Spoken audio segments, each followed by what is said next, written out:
하나님께서 오늘 우리들에게 주시는 말씀은 구약성경 요나 1장 1절의 말씀입니다. 여호와의 말씀이 아미떼의 아들 요나에게 임하니라 이르시되 아멘. 하나님께서 우리와 함께 하시며 말씀 주심을 감사드립니다. 아멘. 자, 우리 옆에 계신 분들과 인사 나누겠습니다. 반갑습니다. 인사해 주시죠. 네, 반갑습니다. 인사 나누겠습니다.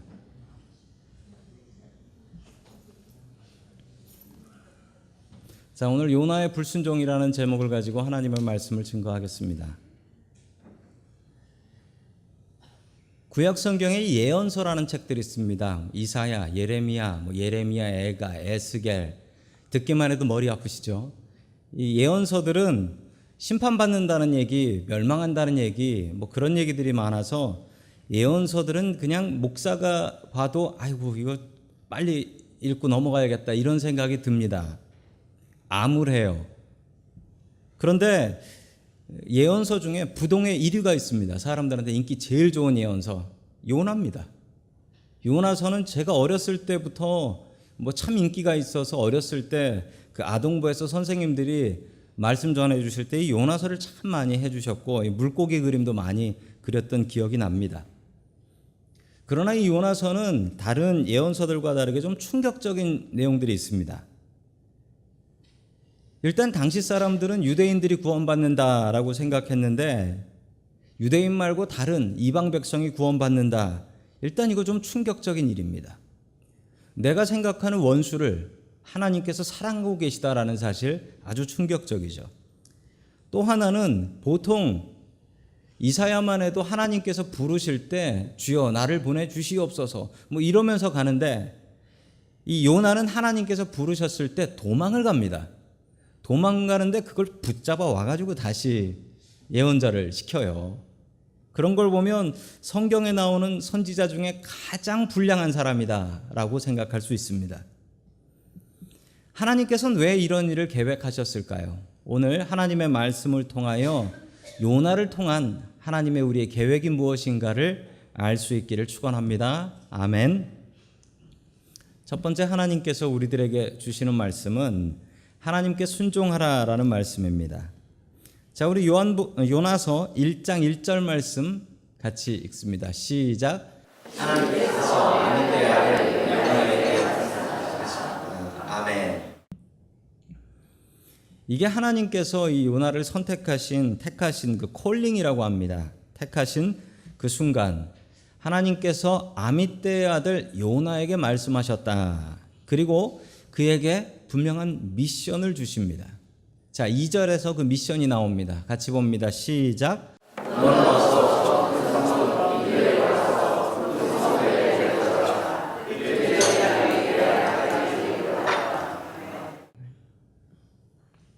자, 니느웨에 가서, 그런데 그 니느웨 앞에 어떤 수식어가 있냐면 저 큰 성읍 니느웨로 가서 라고 이야기를 합니다. 자, 니느웨가 어디냐면 지도에 보시면 나옵니다. 니느웨가 어딘지는 잘 몰랐습니다. 1842년까지 이 니느웨가 어디 있는지 알 수 없었어요. 1842년에 저 니느웨라는 곳이 발굴이 됩니다. 지도에 보시면 니느웨 바로 옆 동네가 어디냐면 모술입니다. 모술은 요즘 뉴스에서 많이 들으셨을 거예요. 그 IS가 두 번째 수도로 삼았던 곳. 그래서 모술을 얼마 전에 탈환을 했지요. 자, 그 모술 근처에 있는 게 니느웨라는 곳인데 니느웨는 아시리아의 수도입니다. 아시리아. 당시 아시리아는 어떤 나라였냐면 저 이라크 쪽에 있는 나라였습니다. 그런데 저 나라가 자꾸 힘이 세져서 이집트를 치기 위해서 자꾸 남쪽으로 내려오고 있었고 그 남쪽에는 이집트가 아니라 이스라엘, 북이스라엘이 있었어요. 북이스라엘하고 아시리아, 저 니느웨는 완전히 원수 같은 적이었던 것입니다. 원래 북이스라엘은 힘이 없어서 저 아시리아한테 조공을 갖다 바치고 있었어요. 조공을 갖다 바치고 있었는데 여로보암 2세, 이 요나 때가 여로보암 2세 왕이었거든요. 이 여로보암 2세 왕 때 이 조공을 끊어버렸습니다. 그랬더니 니느웨는 더 많이 화가 났고 이제 거의 전쟁까지 가는 상황이었습니다. 바로 그때 하나님께서 요나에게 말씀하셨습니다. 너를 선지자로 부른다. 그리고 너는 니느웨에 가서 전해라 라는 것이었습니다. 너무나 당황스러운 부르심이었습니다. 자, 1842년에 니느웨가 처음 발견되었는데 그 지금 실제로 있는 니느웨 성의 성문 입구입니다. 옛날 성터에다가 지금 성문을 올바르게 바로 다시 재건축한 것인데요. 얼마나 대단했냐면 이 성벽의 길이가 성벽이 삥 두르면은 12km 정도였다라고 합니다. 그리고 이 성의 두께가 30m였대요. 30m. 그래서 그 성 위에 전차가 4대가 한꺼번에 지나갈 수 있을 정도로 대단한 성이었다고 합니다. 자, 그리고 성터를 따라 지도를 그려보니까 이런 지도가 나옵니다. 옆에 보면 그 유명한 티그리스 강이 지나가고 있어요. 그리고 더 대단한 건 그 티그리스 강의 지류 하나가 저 성 안을 지나가고 있어서 저 성은 포위 공격을 당해도 물 떨어질 일이 없었다라는 것입니다. 자, 저런 대단한 성이었습니다. 그래서 성경에는 니느웨를 무엇이라고 했습니까? 저 큰 성읍 니느웨라고 합니다. 저 큰 성읍 니느웨. 얼마나 컸냐면 이 니느웨를 한번 구경하려고 하면 3일 동안 구경을 해야 했다라고 합니다.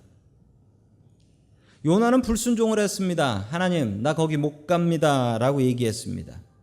오히려 니느웨가 멸망한다는 소식은 기쁜 소식이고 소문내야 될 소식인데 그 얘기를 하시면서 니느웨가 망할 것 같으니 네가 가서 구해라. 만약 구해지지도 않겠지만 구해지면 어떻게 될까요? 자기 동족들한테 욕을 얼마나 얻어먹을까요? 망한다는 니느웨를 저 요나라는 놈이 가서 구했대. 이 소문이 퍼지면은 자기 나라 와서 살 수도 없는 일입니다. 끝내 BC 722년에 아시리아가 북이스라엘을 멸망시켜 버립니다. 요나가 이렇게 구원하고 나서 한 30년쯤 뒤의 일이에요. 그러니 요나가 불순종하는 것이 어쩌면 당연해 보입니다. 자, 우리 계속해서 1장 3절 말씀 같이 봅니다. 시작. 그러나 요나는 주님의 뜻을 피하여 스페인으로 도망가려고 길을 떠나 요바로 내려갔다. 마침 스페인으로 떠나는 배를 만나 뱃삭을 내고 사람들과 함께 그 배를 탔다. 주님의 낯을 피하여 스페인으로 발생이었다. 아멘. 자, 주님의 낯을 피해서 도망가려고 했습니다. 자, 오늘 성경 말씀에 보면 한 절에 2번 반복된 말이 있습니다. 주님의 낯을 피하여. 또 뒤에 보면 주님의 낯을 피하여. 주님의 낯이라고 하면 낯은 얼굴입니다. 주님의 얼굴. 사람은 얼굴이 있으면 앞을 볼 수 있고 뒤는 못 보죠. 요나가 했던 생각은 하나님도 앞이 있고 뒤가 있다라고 생각해서 하나님 뒤에 숨으면 안 된다. 하나님 뒤에 숨으면 하나님께서 찾을 수 없다고 생각했습니다. 그 뒤가 어디였냐면 바다였습니다. 하나님은 육지의 신이기 때문에 바다로 나가면 하나님은 나를 잡을 수 없다라고 생각했지요. 자, 그리고 가려고 했던 곳이 스페인이었습니다. 예전 성경을 기억하시는 분은 이 스페인이 아니라 이름 기억나시나요? 다시스로 도망가려고 했지요. 그런데 다시스라는 지명이 지금 없습니다. 그래서 찾아보니 다시스가 어느 지역인지는 나옵니다. 스페인입니다. 왜 요나는 스페인으로 도망갔냐면 당시 사람들한테 지구의 끝이 있었는데 그 지구의 끝이 어디였냐면 스페인이었습니다. 그래서 요나는 스페인으로 도망가려고 배를 타고 떠났던 것입니다. 지도 보시면 나오시지만 니느웨는 배 타고 가는 곳이 아니라 그냥 걸어가면 되는 곳이고 반대쪽입니다. 요나는 최대한 하나님으로부터 멀리 도망가기 위해서 다시스를 향해 도망을 갔던 것이죠. 요빠라는 제일 큰 항구에 도착했습니다. 그랬더니 성경에 이렇게 나옵니다. 마침 스페인으로 떠나는 배가 있었다라고 합니다. 마침 요빠로 가보니 스페인으로 가는 배가 있었다라는 것이죠. 자, 이 마침에 큰 의미가 있습니다. 우리는 종종 이런 실수를 합니다. 마침 뭐가 나왔는데 그게 하나님의 뜻인 양 생각할 때가 있다라는 것입니다. 교회로 오려고 하는데 갑자기 차에 시동이 걸리지 않아요. 마침 교회 가려고 하는데 시동이 안 걸린다. 하나님께서 오늘 교회 가는 것을 막으시는구나가 아니고 그때는 우버를 부르셔야 되는 겁니다. 사람들은 자기 스스로가 신학자가 되고 자기 스스로 해석해서 아니 차 시동이 안 걸리는 걸 보면 하나님께서 나를 막으시는구나. 그건 마침이에요. 그건 사탄이 주는 시험이지 그걸 하나님께서 이러시는가. 이렇게 생각하면 안 됩니다. 길게 보세요. 요나를 길게 보십시오. 이건 사탄의 시험이지 무조건 니느웨로 가야 되는데 요나는 착각을 하고 마침 야 이거 하나님께서 도우시는구나. 아싸 스페인 하면서 스페인 배를 타고 가게 되는 것입니다. 타고 가는데 좋게 제대로 가진 못합니다. 큰 풍랑이 닥쳐가지고 배가 부서질 정도가 되니까 선원들이 도대체 누구 때문에 이런 일이 생긴 거야? 제비를 뽑아보자 했더니 기가 막히게 요나가 범인으로 뽑혔습니다. 자, 요나를 범인으로 잡아낸 뒤에 당신은 누구요? 라고 물어보니 요나가 이렇게 답을 했습니다. 우리 9절 말씀 같이 보겠습니다. 시작. 그가 대답하되 나는 니그리 사람이요 나라와 육지를 지으신 하늘의 하나님 여호와를 경외하는 자로라 하고 아멘. 저는 실제로 이 얼마 전에 요나서를 읽으면서 1장 9절에서 그냥 너무 심하게 웃었던 기억이 납니다. 너무 웃겨서. 지금 배 밑창에 숨어 있다가 붙잡혀 올라왔는데 당신은 누구요? 라고 했더니 점잖게 폼을 잡으면 나는 히브리 사람이고 바다와 육지를 지으신 하나님을 경외하는 자로라. 아니 경외는 두려워한다는 얘기인데 하나님 두려워하는 사람이 왜 하나님 말씀 안 듣고 이렇게 도망을 갑니까? 자기 체면 세우는 거지요. 자기 체면 세우고 자기 잘난 척하느라고 이렇게 얘기를 한 겁니다. 자, 그리고 나서 요나는 이렇게 얘기하죠. 12절의 말씀 같이 봅니다. 시작. 그가 그들에게 대답하였다. 나를 들어서 바다에 던지시오. 그러면 당신들 저 바다가 잔잔해질 것이오. 바로 나 때문에 이 태풍이 당신들에게 닥쳤다는 것을 나도 알고 있소. 아멘.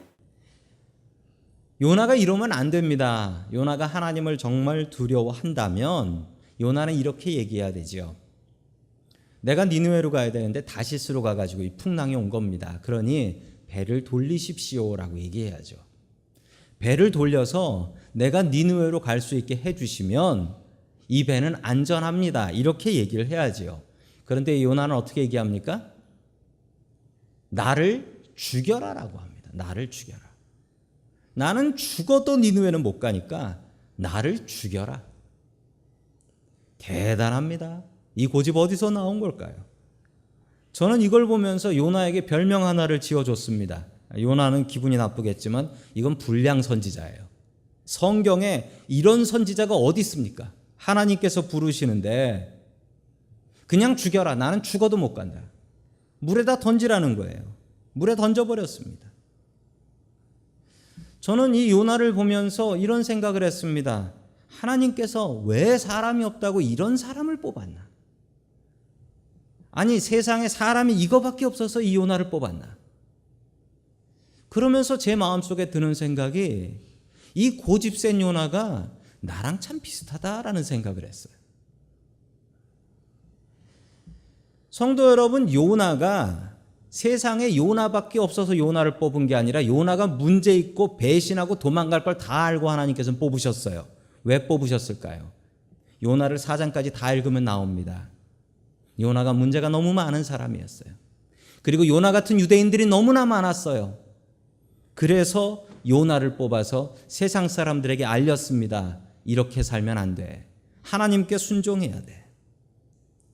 순종은 누가 할 수 있나요? 순종은 종이 할 수 있답니다. 순종은 종이 할 수 있어요. 종이 아닌 사람은, 내가 스스로 주인이라고 생각하는 사람은 내 마음대로 하려고 하지 순종하지 않습니다. 순종은 또한 누가 할 수 있나요? 순종은 나를 죽여야 할 수 있습니다. 내 고집을 죽여야 할 수 있어요. 사람은 누구나 잘났고, 사람은 누구나 자기 의견이 있고, 사람은 누구나 자기 고집이 있습니다. 아이들을 키우면서 아이들이 고집을 부리기 시작할 때가 있습니다. 애들이 말을 시작하면 그때부터 고집이라는 게 생겨서 이렇게 말을 하기 시작하죠. 내가 할 거야. 내가 할 거야 라고 시작해. 이건 말릴 수가 없어요. 그냥 지가 하게 둬야 돼. 그 아이들이나 다 큰 우리들이나 내 인생의 주인은 나라고 생각하며 고집 부리는 것은 그다지 다르지 않습니다. 오늘 성경에 나온 이 요나의 모습이 우리하고 그렇게 다르지 않습니다. 고집이 세면 순종할 수가 없습니다. 나 자신이 너무 잘났으면 순종할 수가 없습니다. 나 자신을 스스로 죽여야, 내 생각을 죽여야 하나님의 말씀에 순종하며 살 수가 있습니다. 저희 어머니께서는 저를 낳으시고 서원 기도를 하셨습니다. 하나님, 이 아들을 목사로 바치겠습니다 라고 제 허락도 안 받고 태어나자마자 저를 서원 기도하셨습니다. 중학교 3학년 때 저도 하나님께 참 큰 은혜를 받고 저도 목사가 되겠습니다 라고 저도 서원 기도를 했습니다. 그리고 대학을 졸업하고 군대를 갔습니다. 군대를 마친 뒤에 제대할 쯤에 저는 심각한 고민을 했습니다. 신학교를 가야 되나? 취직을 해야 되나? 그 당시에 제 부하 중에 신학교 선배가 있었어요. 그분이 제대를 했는데, 방위병에서 일찍 제대를 했는데, 그분이 잊을만 하면 저한테 전화를 하셨어요. 그 부대 전화로. 소대장님, 신학교 가셔야지요. 저는 그 얘기가 정말 저승사자 얘기같이 정말 너무나 듣기 싫었습니다. 잊을만 하면 그 방위병이 소대장님, 신학교 오셔야지요. 제가 고민하다가 제 고집대로 취직을 했습니다. 취직을 해서 1년 동안 회사를 다녔는데, 제가 취직하려고 하나님, 제가 입사 원서를 내가지고 되면 하나님 뜻으로 알겠습니다. 그랬더니 아까 그 요나 얘기처럼 마침 취직이 되는 거예요. 마침 취직이 돼가지고 그냥 취직을 했습니다. 회사를 다녔죠. 회사 다니는 재미가 있었습니다. 제가 옛날 사진을 좀 뒤져보다 보니까 그 시절 회사 다녔던 저의 모습이 있네요. 제가 회사를 다녔습니다. 회사를 다녔는데 회사 다니는 재미가 있었습니다. 회사 다니는 재미는 돈 받는 재미였습니다. 매달 통장에 돈이 쌓이고 그 숫자가 쌓여가는데 이러다가 쉽게 부자 되겠어요? 저 모습은 지금 어리석은 부자의 모습입니다. 나 쉽게 부자 되겠네 라고 생각하며 어리석게 웃고 있는, 그때나 지금이나 별로 좋아지는 건 없네요. 자, 그 시절의 모습이었습니다. 제가 직장을 다니면서 계속 하나님께서 주시는 마음이 있었습니다. 이 길이 아니다. 이 길이 아니다. 넌 이 길이 아니다. 주님께서 그 주시는 마음으로 관두고 1년 만에 관두고 신학교 가서 지금 목사가 되어 있습니다. 직장 생활하면서 제가 받은 교훈이 있습니다. 크게 두 가지를 받은 첫 번째 교훈은 이 목사라서 첫째, 둘째로 교훈도 깨닫습니다. 첫 번째 교훈은 교인들 먹고 사는 거 정말 힘들다. 직장 생활 힘들다. 그리고 두 번째는 이 길은 네 길이 아니다라는 것을 깨달았습니다. 제가 회사를 다니니까 회사 다녔을 때 저를 서원 기도하셨던 저희 어머니께서 가장 기뻐하셨고요. 제가 회사를 관뒀을 때 서원 기도하신 저희 어머니가 가장 슬퍼하셨습니다. 저는 지금 이 목사의 길을 가고 있습니다. 저는 이 길이 좋습니다. 고집을 내려놔야 순종을 할 수가 있습니다. 하나님의 말씀에 순종해야 되는데 그러려면 우리의 고집을 내려놓아야 됩니다. 고집을 내려놓는 것은 죽는 것만큼이나 힘듭니다. 내가 어떻게 살아왔는데 내 고집을 내려놔야 한다니. 그러나 고집을 내려놔야 삽니다. 요나가 그랬습니다. 계속 고집 부리다가 정말 죽을 뻔했습니다. 오늘도 우리는 하나님의 말씀을 들었습니다. 이 하나님의 말씀 어떻게 하시겠습니까? 이 하나님의 말씀 내 말씀으로 받고 내 고집 내려놓고 하루하루 순종하는 훈련할 수 있기를 주님의 이름으로 간절히 축원합니다. 아멘. 두 번째, 하나님께서 우리들에게 주시는 말씀은 하나님께서 준비하신다라는 말씀입니다. 하나님께서 준비하신다. 자, 2017년 9월 8일에 있었던 일입니다. 저분은 닥터 낸 하우저라는 박사님이십니다. 저분은 고래 연구에 있어서는 전 세계에서 가장 유명하신 고래 박사님이세요. 자, 이분이 남태평양의 쿡 아일랜드라는 섬이 있는데 그 근처에서 자기 연구소에서 고래를 연구하고 있었습니다. 자, 이분은 자기가 스킨스쿠버 장비를 입고 그리고 직접 들어가서 고래를 관찰하기도 했는데 2017년 9월 8일 날 실제로 있었던 일이고 저 화면은 이분의 동료가 고프로로 찍었던 거예요. 그걸 제가 캡처했습니다. 25톤짜리 혹등고래를 발견하고 저 고래의 건강 상태를 살피기 위해서 그 닥터 낸하우저 박사가 스킨스쿠버 장비를 입고 그리고 스위밍 수트를 입고 물 안으로 들어갔습니다. 저 고래는 새우만 먹습니다. 그래서 새우 말고는 절대 먹지 않기 때문에 안전하지요. 자, 저 고래에게 가서 건강 상태를 확인하려고 하는데 그날따라 저 고래는 이상한 행동을 했습니다. 지금도 저 여자 박사를 계속 주둥이로 밀고 있는 거예요. 그리고 한 번은 자기 지느러미 속으로 저 여자 박사를 집어넣으려고, 얼마나 무섭습니까? 25톤짜리가 자기 지느러미 속에다 집어넣으려고. 계속 피하니까 끝내는 저렇게 해가지고 휙 집어던져가지고 등 위로 올려버렸어요. 혹등고래는 절대 이런 일을 하지 않는데 너무나 이상해서 이 고래가 왜 이러나 주변을 살펴보니까 기가 막힌 걸 봅니다. 5m짜리 상어가 주변에 있었어요. 이 고래가 이 여자분을 구하려고 자기 등 위에 태운 거예요.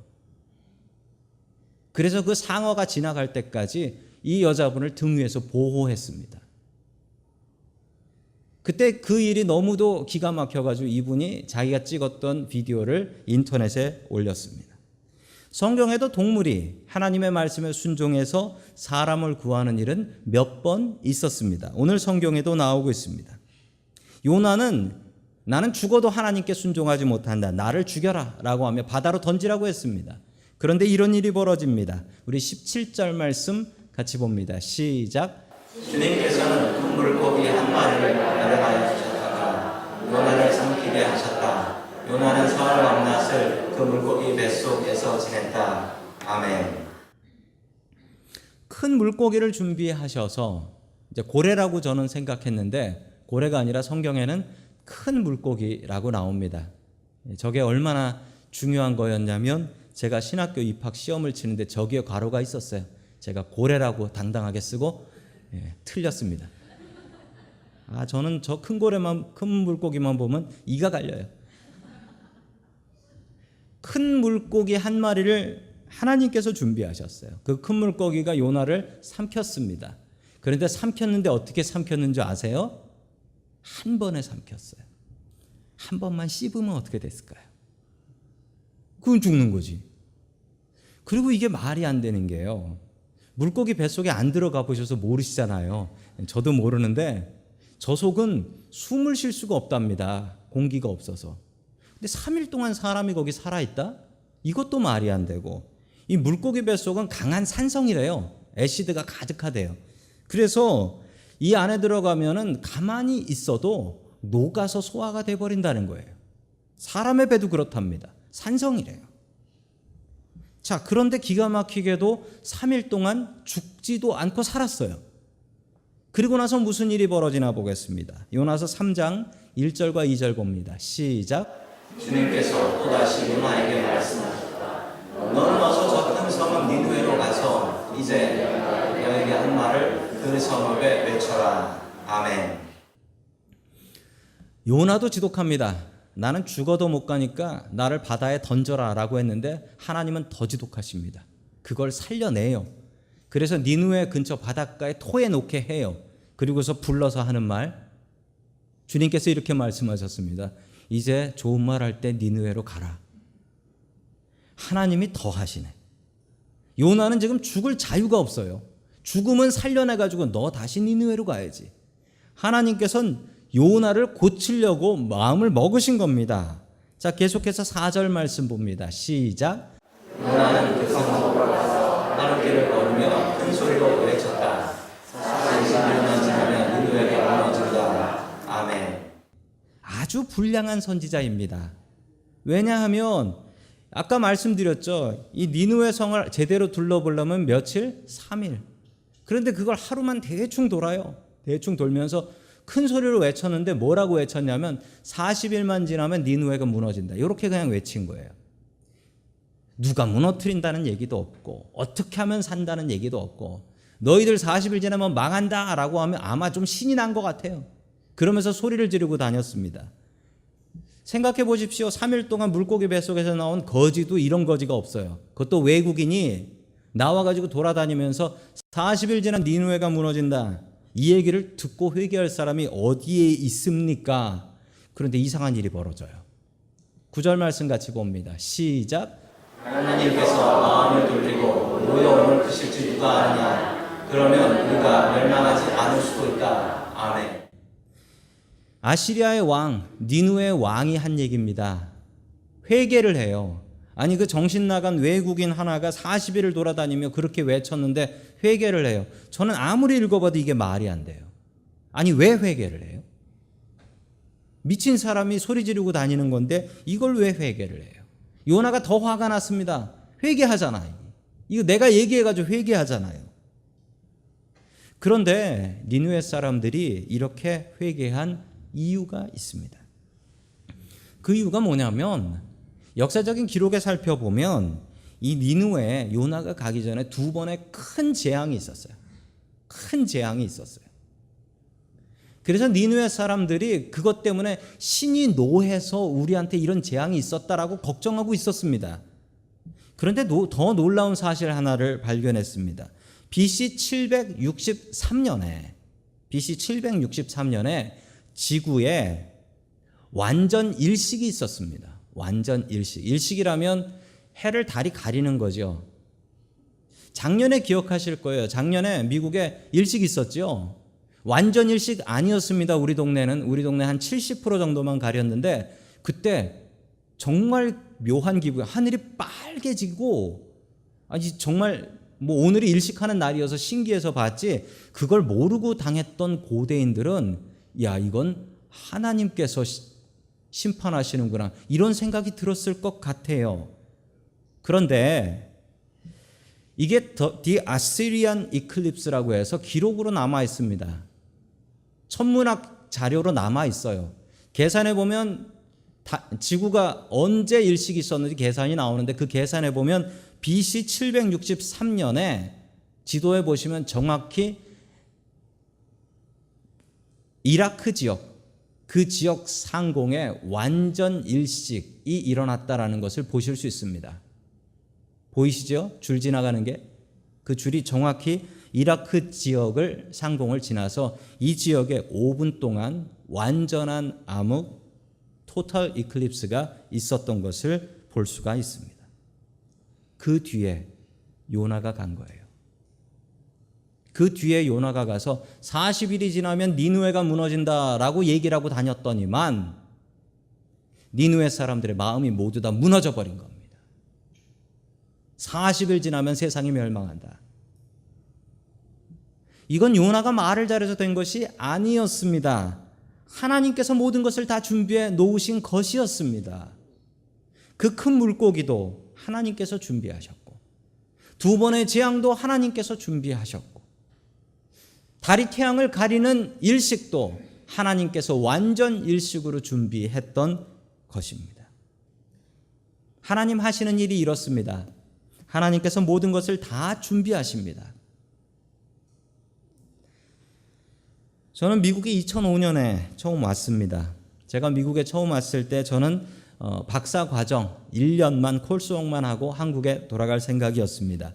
왜냐하면 제가 가져온 돈을 잘 생각해 보니 1년이면 다 떨어질 것 같았습니다. 그런데 제 계산이 틀렸습니다. 제가 가지고 온 돈은 석 달 만에 다 떨어져 버렸습니다. 차값이 그렇게 비싼 줄은 몰랐습니다. 가족들을 먹여 살리기 위해서 그때부터 잡을 3개씩 뛰었습니다. 3개씩 뛰면서 열심히 가족들을 먹여 살렸고 그리고 평생 해본 적 없는 이런 기도도 해봤습니다. 하나님 먹여 살려주세요. 가장의 기도를 했습니다. 먹여 살려주세요.